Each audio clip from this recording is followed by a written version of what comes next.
Well, hello everybody. I'm so excited today to be speaking with Jenny Lynn, who I first met well, it must be a couple of months ago now, when Jenny, you did a very inspiring interview on Raelan Agle's channel. And I got in touch and suggested we maybe have a conversation because it occurred to me we have so much in common in terms of we both work with a similar client group, people with CFSME, but we have a very different way of working with them. So I'd love it if you could just tell people a little bit about yourself, how you got into doing this work with people, and kind of what it is about this work that excites you.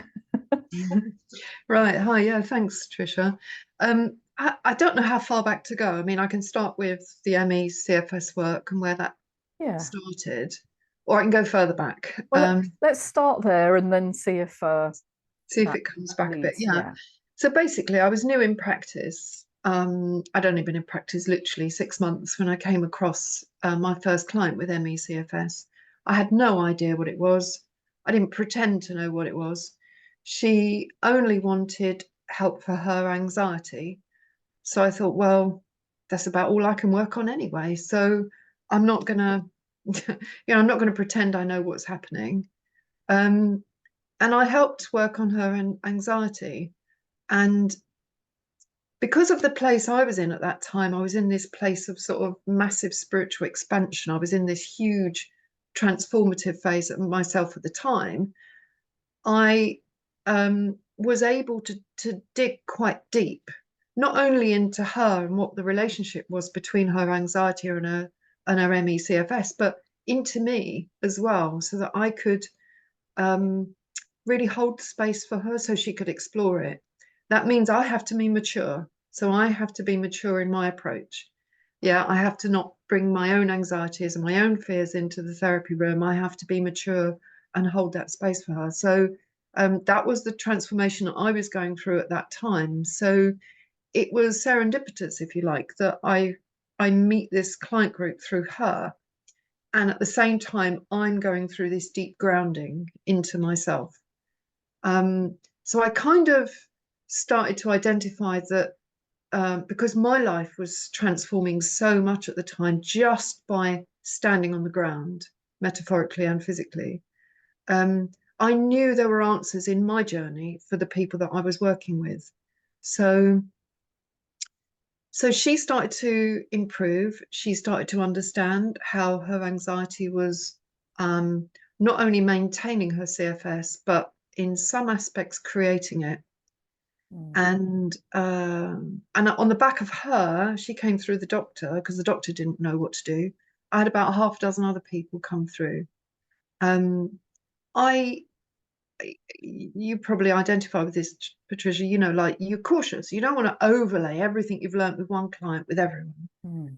So you sit back and you wait. You wait Mm. for them to deliver whatever it is that they've got to say. But with just half a dozen or so people, might have been a few more, I don't remember now, the patterns became so clear. They were so common to everyone I spoke to. In the end, I had to conclude, even just with 6 people, there was something going on that this client group could have something so much in common was just not a coincidence. Yeah. Um, so that led me sort of to just explore and develop and do a lot of reflection and personal work to understand, what is the solution? How do we get people out of this? What do I need to do? Well, how do I need to engage with people with chronic fatigue so that they feel safe enough to explore and not feel rejected and not feel over anxious and worried about what I might be thinking of them, etc., etc. So that was my journey working Mm. with this client group. It was a journey of discovery for me, Yeah. as much as it was a discovery for them. And I think, you know, we often say you teach what you need to learn. Indeed. And I Yeah. think, I was just in that serendipitous time where it was all coming together and I was sort of like, wow, so I was learning this stuff. How do I teach it?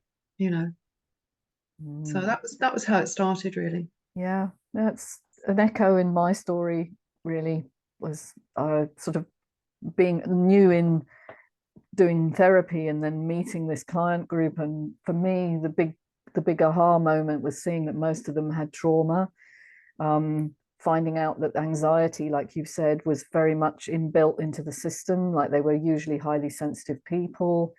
They had a great deal of responsibility, perhaps in life. They'd taken on a lot of emotional responsibility for other people, maybe, and they didn't know how to process that. So yeah, the patterns are so interesting, and yeah, it starts to make you aware that there is something going on that's bigger than the individual, if you like. And I think that's really where we can start to be the most effective, is by, yeah, obviously we're interacting with a person, not a condition, but we're also seeing those all important commonalities that enable us to maybe draw certain conclusions and help people more effectively. Because I have to say, and this sort of leads to my next question, is you mentioned that, you know, there wasn't, the doctor didn't have any idea, and that certainly when chronic fatigue syndrome was first kind of being diagnosed, there was very little on offer. And so what I'd like to ask you is, how does your approach differ then from the mainstream model? You've kind of intimated there's a bit more going on here than meets the eye. Yeah, I think it's interesting because it's an approach, but it's very interwoven into my character.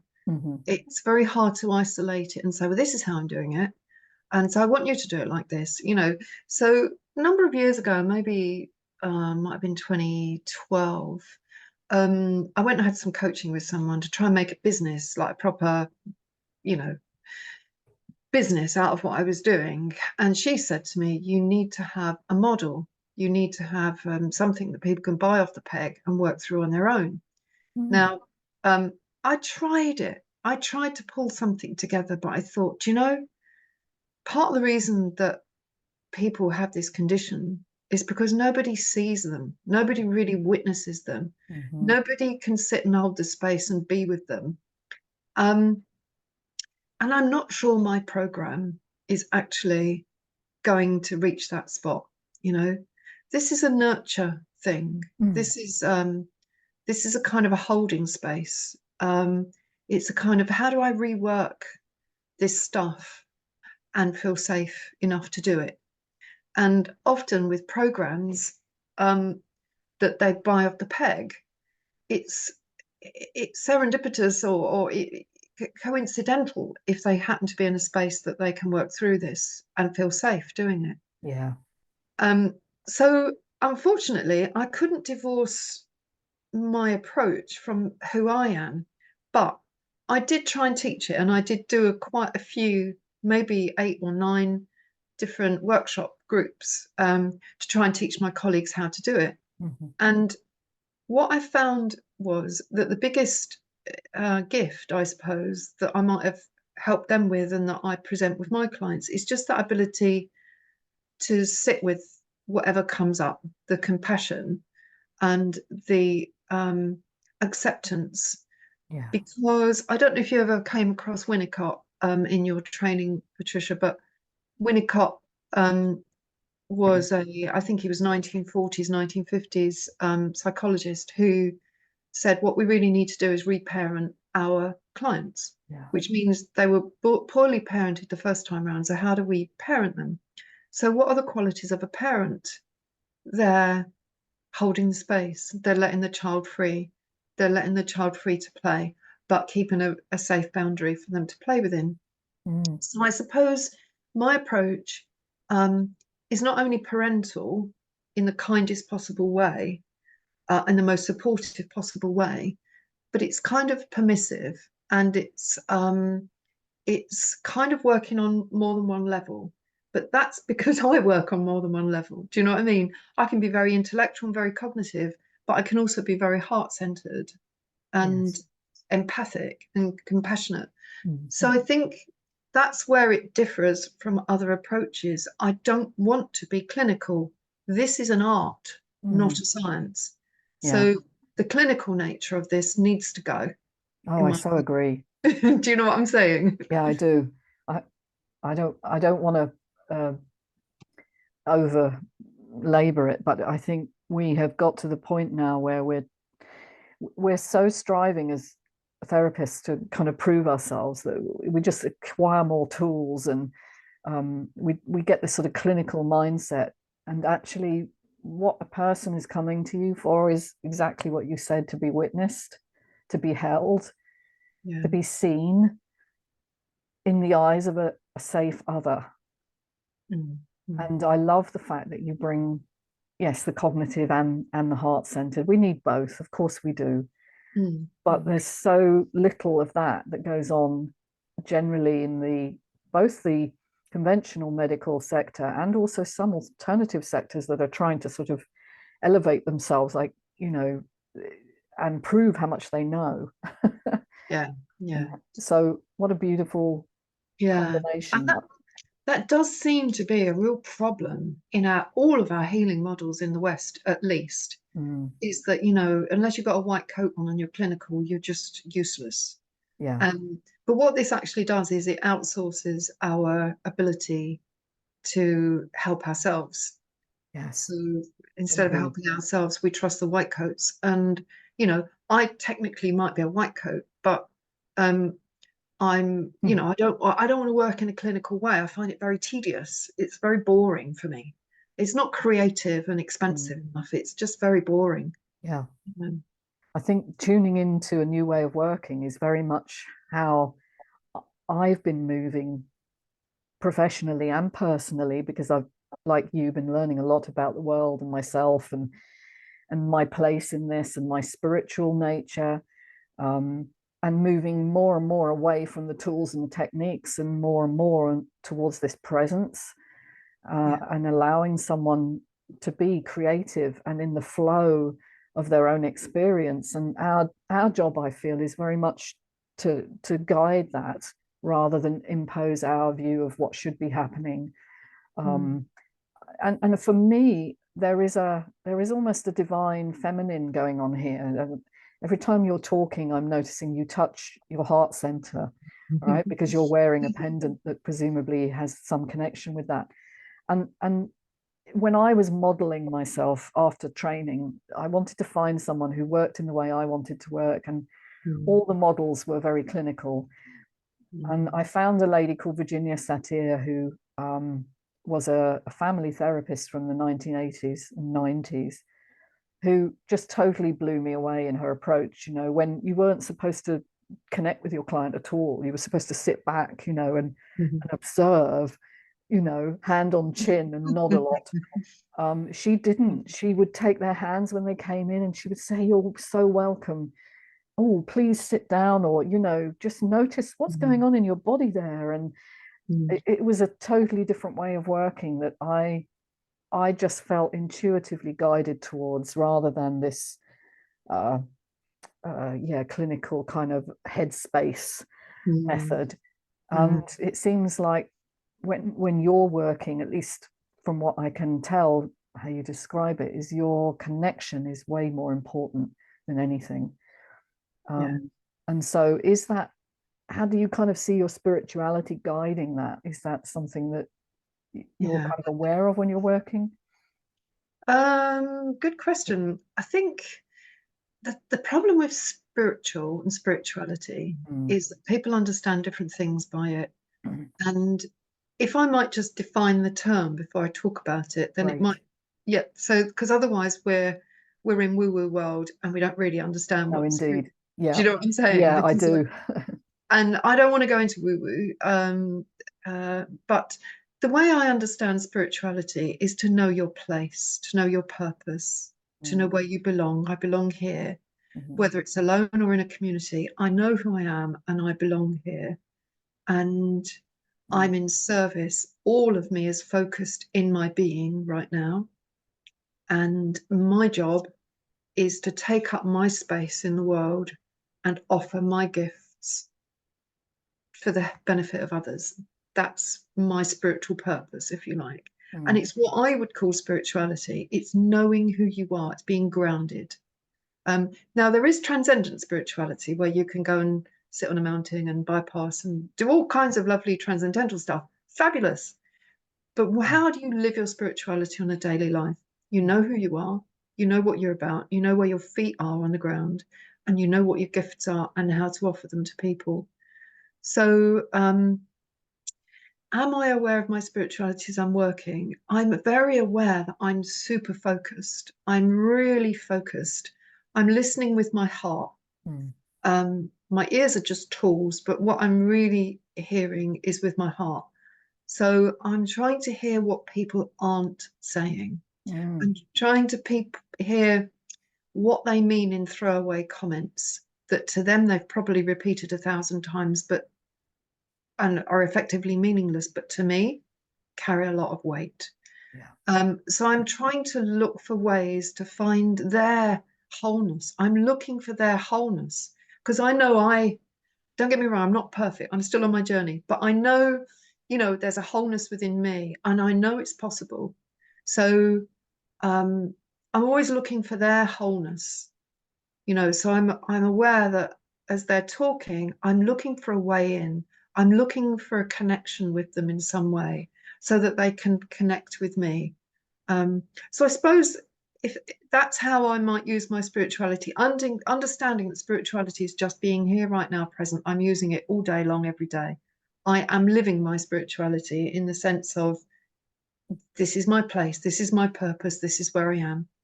Mm. And my gifts to the world is to really hold space for people and to see the wholeness within them so that they can start to believe in themselves as well.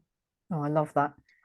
Yeah, thank you for defining your version because it's all things to all people, and it's a difficult word to use without people jumping to conclusions that we're talking about something else entirely, I think it is the the heart-centered presence. I think Mm.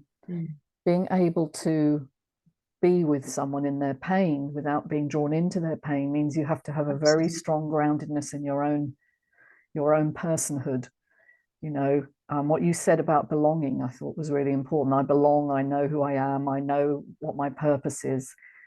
And that has really been part of the journey for me, is to, through my practice, funnily enough, my Mm. personal practice, but also professional, is to Mm. find more and more what it is I'm here to do and to refine that. And it Mm. does seem to be to witness people in their journey, be able to hold them so that they don't disintegrate into fear, which is what most often happens when you're trying to work through these very difficult Mm. experiences on your own. Mm. So it's a profound thing that you do, which is kind of why I wanted to reach out, was because I don't often meet people who work on this level. Um, Mm. and you and I have probably experienced professionals who work in much more, formulaic ways. Mhm. And I am just becoming more and more um, passionate about throwing out the rule book and saying, let's start with this because this is what's coming up for me right now when I'm listening to you. And it's an almost intuitive sense of where that person is. And as you said, what they're not telling you. Mm. And Mm. I don't know if you get this, but I often get a sort of inkling or a suggestion pops in, ask them about this, or tell them what you're noticing, because it's something that your brain is picking up because you're so focused on them Mm. Mm. that it becomes like a second sense, if you like, to know Absolutely. what you're not hearing and what they are trying to convince themselves of or cover up in their presentation to you of Yeah. who they are, Mm. which of course is the adaptive self, not the real self. And who's the real self underneath that? That's the bit I want to tease out with Mm. love, with humor, with compassion. We have a lot of fun in sessions. And I really encourage that for people, that it shouldn't be so serious and so, like Mm. project get well, it's got to be something that draws them in inexorably to finding out their truth. Mm.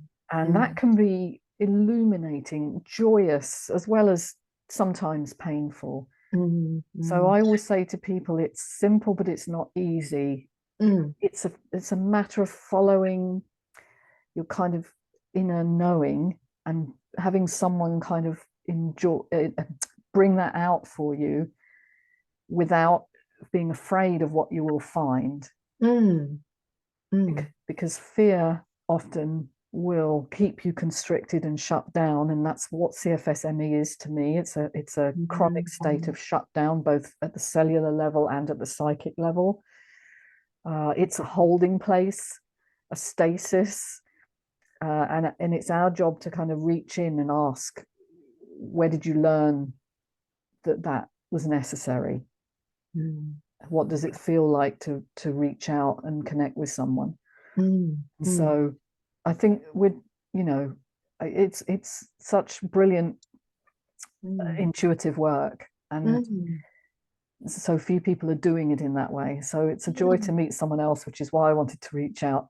And Yeah. I just wanted to ask, what are we seeing in the world right now that conflicts with that? Because there's so much going on, isn't there, that doesn't fit this Yeah. intuitive knowing and this connectedness. Yeah, it's fascinating. I mean, if I might just sort of comment on what you just said. I Sure. loved what you said about this idea of Project Get Well. We've got to, and what you find with MECFS people is, like, yeah, I've got to get well. I'm going to do everything to get well. Mm. And they put so much pressure on themselves to just get well. And I don't know who it was. It was one of my clients this week that said to me, do you know what? I've stopped trying.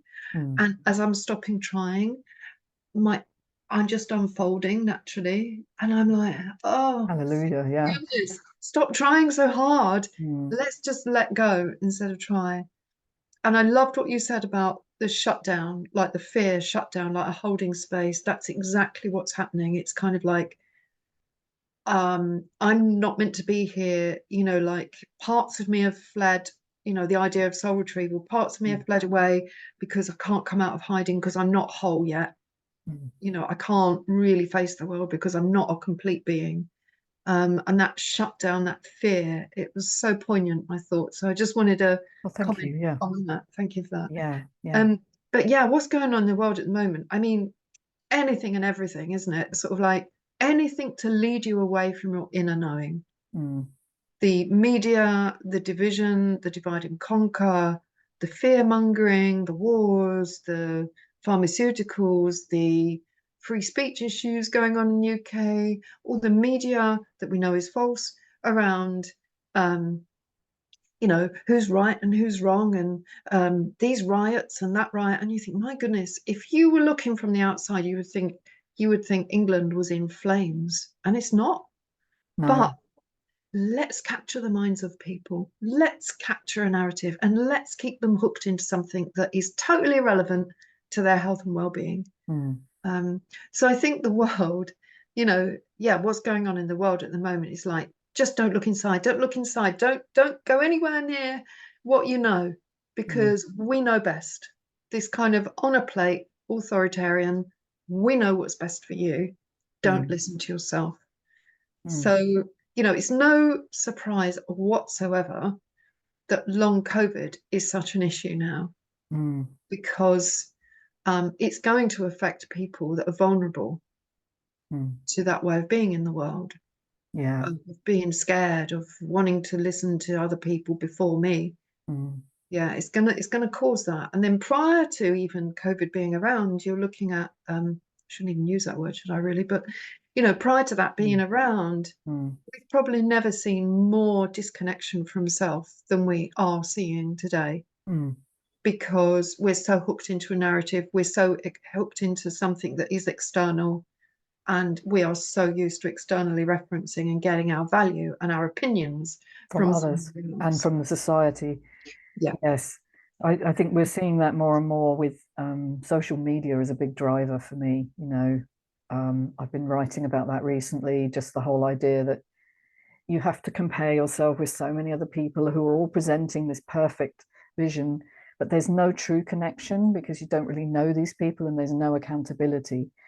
We've got that going on. We've got the gender wars, the the the right to self-declare, the idea that the gender that you have at birth may not be the one that you truly feel inside, which whilst I've struggled with self-identity over the years, it feels very polarized. It feels like there's no, you're either for or against, you're vile if you disagree, or you have some intermediate view that might enable us to actually dialogue. Mm. We're seeing so much division, aren't we, in the world? And it feels to me like this heart-centered approach that looks inside and says, what do I feel? What do I want? Who am I? Mm. Might enable us to take a breath and disconnect from outside approval, which by its very nature is going to favor the majority, kind of the loudest view. It's not nuanced, it's not individualized, and maybe be able to be yourself Mm. in an arena that allows for diversity, true diversity, which, by the way, doesn't mean we all can agree with each other. That diversity is about allowing for others' opinions without needing to be right all the time. Mm. Mm. And I actually think that's linked to health and well-being, because, like you said, people who are in that fix-it mindset and just want to get well have Mm. lost the flexibility of not knowing, of being okay with uncertainty. Mm. Mm. Uncertainty is one of the biggest negotiations that we make when we get ill, because Mm. we do not know the end point. Because Mm. modern medicine doesn't have a solution for these kinds of conditions, whether anxiety, chronic fatigue, pain, whatever it is. It just has a series of symptom management options, Mm. which you take or you don't, depending on what you're advised and how much you believe that these options are going to help you. Mm. Often Mm. I find people coming to me after they've exhausted all the options, and I have to get them out of that fixed mindset, Mm. whatever that is, and Mm. get into the idea that there is no obvious yes, that's right and that's wrong, that Mm. there is this gray area in the middle that we have to negotiate together.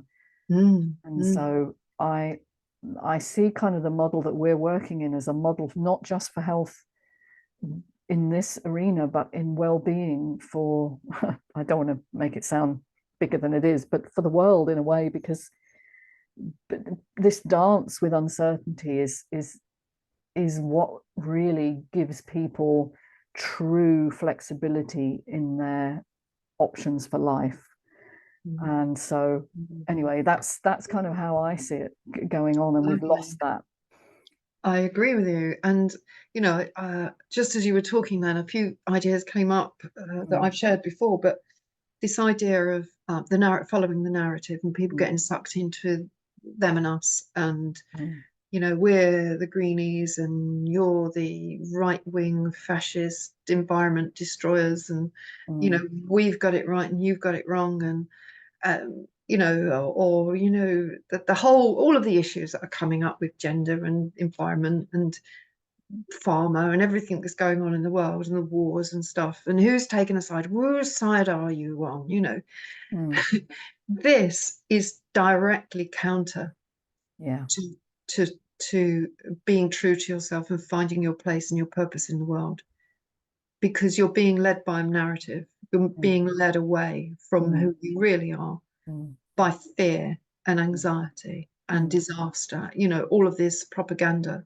So this whole sort of communitarian mass culture thing that is like, it's like the sea we're swimming in at the moment. And if you're not with mm, it, you're de facto right-wing fascist. mm, Gosh, hang on a minute.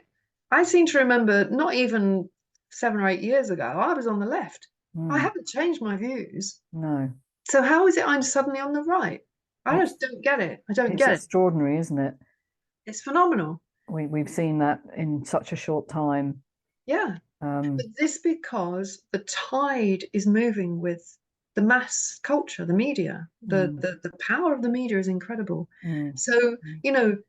to coin a term, wokeism, Yes. Oh, I hate the term, but I have to. it's Yeah, directly in contra to yeah, taking personal responsibility and being absolutely. Yes. conscious and awake, Mm-hmm. because you're being led by an ideology, a system Mm, of thought, mm, mm. That you have Um, to adhere to, yeah. regardless of your personal qualms or questions around it. And yes, so when I first heard that term woke, I found it very offensive, because I saw it as a way of attacking people who were socially oriented, who wanted justice for others, etc. But I have seen it morph into this ideology that actually repels me to some huge degree. And I've also seen my politics kind of suddenly be de facto defined in a new way, because I don't agree with any ideology, because an ideology allows no individual consensus, any idea of nuance. It is fixed, and that's exactly the opposite to what is healthful and healing. So you can kind of see how we've become, well, we're kind of in the vanguard in some way of this a movement that says you can disagree and still be loved. You can operate in a gray area and still be whole, because you are negotiating what works for you, because it's your inner voice that matters. And some people might think, well, that's very woo woo, talking of woo woo. But for me, the more you can connect with a greater knowing, which, by the way, although we're talking about the inner voice, of course, it's connected to everything else. And so it's a collective consciousness, not just your own, that you're tuning into, is really what may save the planet, because it allows us to have a collective responsibility for each other rather than just for ourselves, and feeling that we have to have the right attitude, which has been dictated by other people. And so it's about coming into your own groundedness and your own foundation, isn't it? And you Absolutely. And I would probably find that we have maybe some differences in opinion, but that wouldn't stop us from connecting.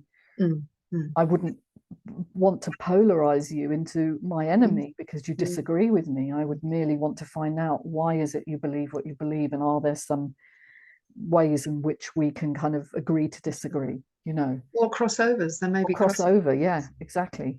And that's the dance of wholeness, and the one which I'm engaged in, as I say, through my personal and professional practice. And so being of service to the world, really, by how we present ourselves, how can we, this is a bit provocative, but how can we as women particularly make a big difference?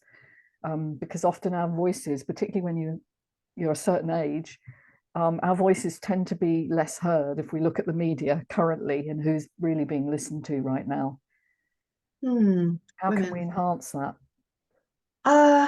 I think we have to be the leaders of that feminine consciousness. And I'm referring to people like yourself and myself who are working with heart. And we are the elders. We are the ones that society doesn't want, because we shine a light on what's wrong. And society wants to marginalize the elders because it's more convenient to keep everybody under the spell of the latest thing or the latest ideology. And I think the best thing we can do is just hold that space. Let's just hold the space. Let's be the wise women that we are. Let's unashamedly do our work in the world, as crones and wise women. Let's do that. Let's show people how it is to put our roots into the earth. What does it mean to be rooted, grounded? What does that mean to be like that? What an amazing example for the young people to be able to follow. And I meet young people and people, especially the last few months, I've had dozens and dozens of people through. What a great example to actually live what you believe and to show people that they can do it. We might not change the world tomorrow. We might not, we are few, but I think we're powerful because we live our truth. And I think the more, my mission, if you like, with all the people that I'm working with, is to encourage them and inspire them to have agency. You have agency. You don't have to wait for anyone to give you permission. That doesn't mean you railroad over everyone, but it means, you are your boss. It's you that's in charge. And if I can inspire just half the people I'm working with to take up residence, mostly women, as you know, MECFS is mostly women. Mm. But if I can inspire people to really transform their lives, they're transforming other people's lives, you know. Then it has momentum. It has momentum and they can't stop it. This is it. You know, the powers that be cannot stop this momentum. We are on a roll. Now, you know, I believe this is the wisdom of the crone. And I think the crone is, you know, if I go back to a book I read many years ago called Intimate Communion by David Dada, the feminine is this wild, untamable energy. It's beautiful in its wildness. You know, the masculine energy is very, very directed, which is what we're all under, this tyranny at the moment, this masculine, directed, pack it up, put it in a box type energy. Whereas ours is this wild unleashing of, you know, I'm present, I'm here, I've arrived, you know, like I know what I feel, I know what I want, I'm creating my heaven on earth around me. So that's our power. That's our power, I think.